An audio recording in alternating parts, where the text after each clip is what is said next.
પ્રવર્તમાન સંજોગોમાં હવામાન વિભાગ તરફથી આપવામાં આવેલ એલર્ટ તથા વરસાદની પરિસ્થિતિ ધ્યાને લેતા આજરોજ બનાસકાંઠા જિલ્લામાં જિલ્લાના અધિકારીશ્રીઓ, નોડલ અધિકારીશ્રીઓ તથા તાલુકાના મામલતદાર, તાલુકા વિકાસ અધિકારી, પ્રાંત અધિકારી સૌની એક બેઠક કરવામાં આવેલ.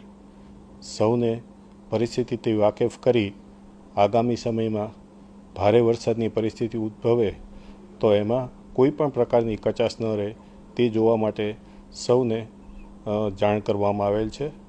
સાથે જ હું સૌ નાગરિકોને વિનંતી કરું છું કે આગામી દિવસોમાં ભારે વરસાદની પરિસ્થિતિ હોય ત્યારે મહેરબાની કરી કારણ વગર બહાર નીકળવાનું ટાળીએ, જળાશયોથી દૂર રહીએ, કોઈ પાણીવાળા માર્ગ હોય તો ત્યાંથી પસાર થવાનું જોખમ ન કરીએ.